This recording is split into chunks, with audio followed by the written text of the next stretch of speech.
et la légende des lingots d'or, écrit par Nicolas Aumet, lu par Sophie Cadieux. Lucie.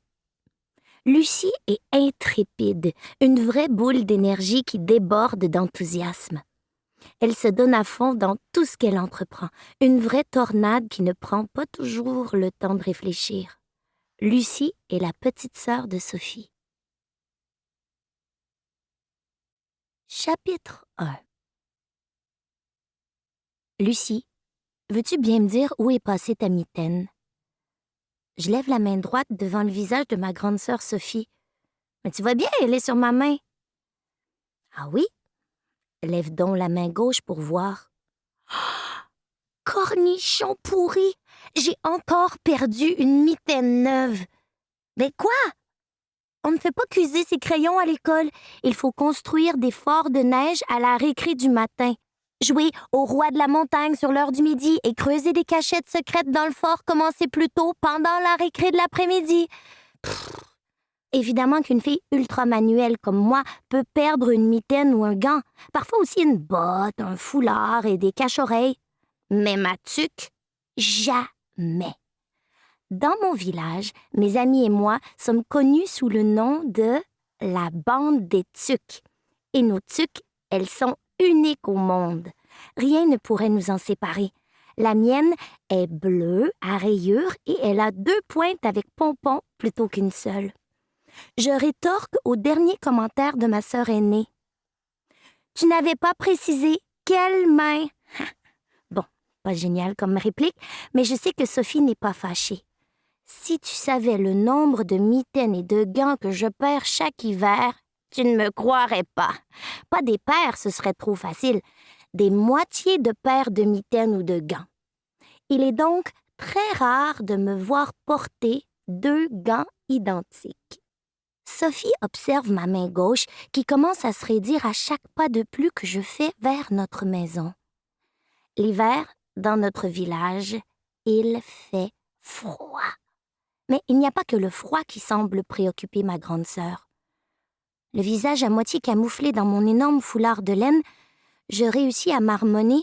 « Sophie, est-ce que ça va? »« Ah oui, Lucie. J'ai seulement hâte de rentrer pour commencer mes devoirs. » Franchement, Sophie qui a hâte de faire ses devoirs? Impossible. Froid ou pas, je lui prends le bras afin qu'elle cesse de marcher. Elle se retourne vers moi. Lucie, arrête un peu. Avance, je te dis. Sophie, je ne suis pas un bébé. Dis-moi ce qui te dérange autant.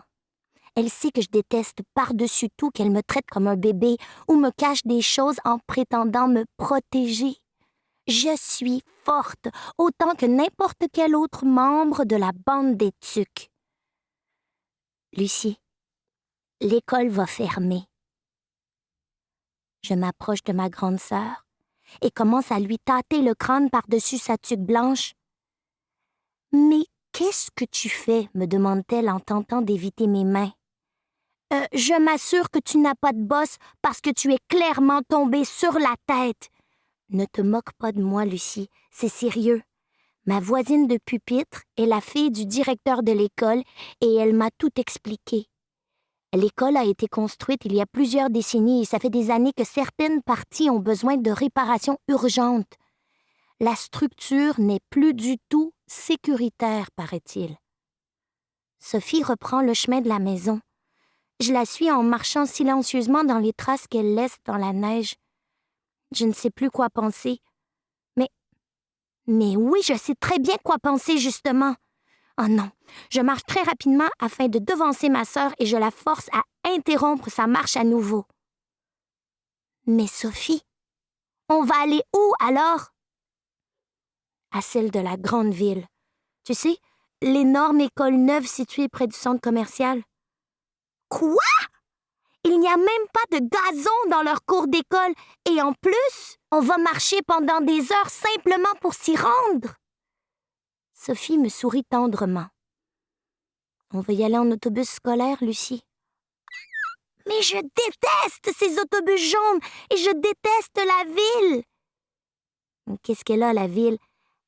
Elle pue. C'est ça qu'elle a. Je n'arrive pas à le croire. Je l'aime, moi, notre école de village. Bon, j'avoue que ce que je préfère, ce sont les cours d'éducation physique, les récréations et les vendredis midi, mais quand même. C'est à l'école que la bande des tucs se retrouve tous les jours de la semaine, cornichons pourris. Et les fins de semaine, on les passe souvent ensemble aussi, dans la vieille grange abandonnée du village, notre repère depuis toujours. En plus, dans notre petite école de village, il y a peu d'élèves.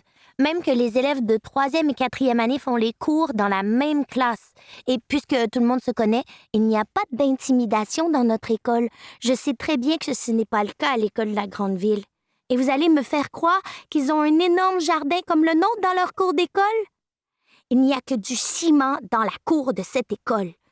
Nous, au moins, nous apprenons aussi à jardiner de manière responsable et à manger les bons fruits et légumes que nous récoltons à l'automne et au printemps.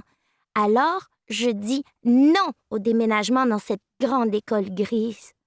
Ah oui, parlant de légumes, si tu te demandes pourquoi j'aime tant les vendredis midi, c'est que j'y savoure toujours le même sandwich à l'heure du dîner, mon préféré, celui au concombre et au ketchup. Un vrai délice! Sophie s'approche de moi, mais au moment où elle tend sa main pour prendre la mienne, j'aperçois Maranda de l'autre côté de la rue et je m'élance vers lui en me tournant vers ma grande sœur.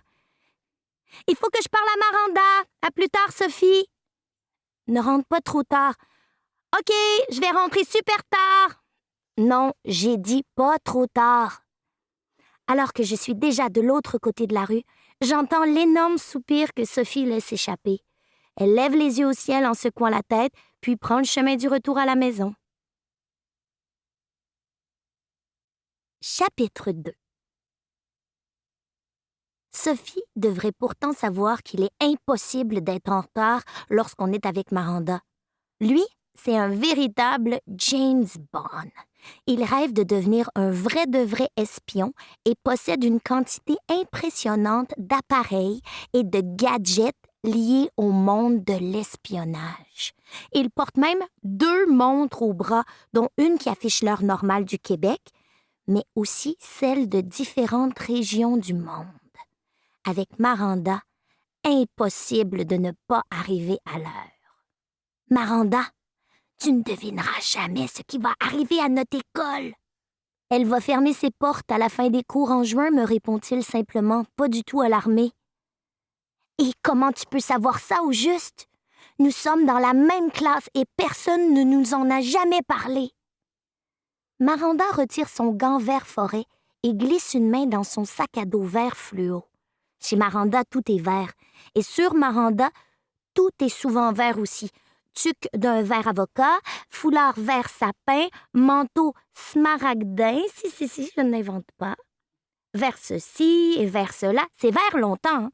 Remarque que, grâce à son obsession pour cette couleur, personne de la bande des tucs n'a encore réussi à le trouver lorsqu'on joue à cache-cache dans la forêt de conifères derrière l'école. Mon ami sort un magnétophone à cassette d'une pochette de son sac à dos. Je ne te ferai pas deviner la couleur du magnétophone en question, ce serait trop facile.